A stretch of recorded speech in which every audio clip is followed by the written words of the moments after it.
Mabatian ang uwang sang fire truck na nagresponde sa Barangay Alalasan, Lapuz sa Iloilo City alas 11 kagabi.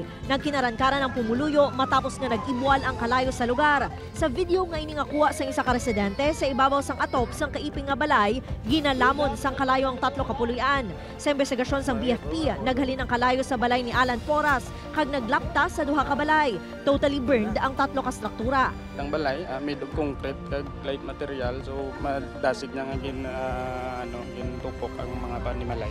Isa sa nasunugan ng pamilya ni Grace nga wala sang may nasalbar nga gamit. Apang nagapasalamat ini nga nakagwa sila sa nasunog nga balay upod ang iyang kabataan kag live-in partner nga stroke victim. Tuwing akwat siya, man kahit tinagbululig ito yung mga tao pasulod sa amon. Samtang gadalagan nga ibasyahan, dadabi ng kalayo. Hindi pa madeterminar sa mga bumbero ang ginhalinan sang kalayo. Nagdangat sa 600,000 pesos ang balor sang halit nga ginbilin sang sunog. Sa Bacolod City, isa ka balay ang ginlamon sang kalayo samtang partially damaged naman ang isa ka balay sa sunog sa Barangay Takuling, Bacolod City, Sabado sang aga. Pero tinakadakong-dakong sang kalayo, nagkibwal na paibabaw. Tiyan mo ito na yun nga, nagsiringgita na kami nga tubig. Sunod sa Bacolod City BFP, natabuan nga wala ang nag-aakila sang balay sang natabuang sunog. Apang may 2 ka menor de edad nga yara sa balay antis ang sunog. Sunog sila nga 2, ma'am. Nagsulod na sila sa balay. Nakakita ato ang isa ang 14 anyos nga bata sang kandila. So gisindihan niya, ma'am, kaginhampangan.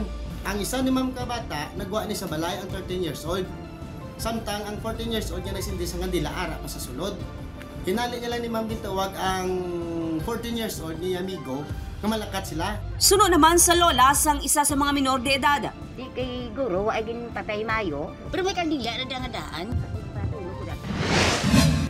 Sa sini nga video, makita ang pagresponder sa mga bumbero sa isa ka gasolinahan sa Gatuslaw Street, Bacolod City sang Sabado sang aga. Nasunog ang porsyon sang gasolinahan.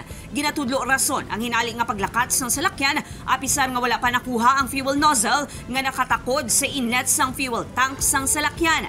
Pagdaho sang pump attendant sang Sinsilyo, gud pinang nagdiretso ang private vehicle nga ini, ma'am. Amo to, ma'am, ang rason kung nabutong ang nozzle kag ang hose sang fuel dispenser nga natumba.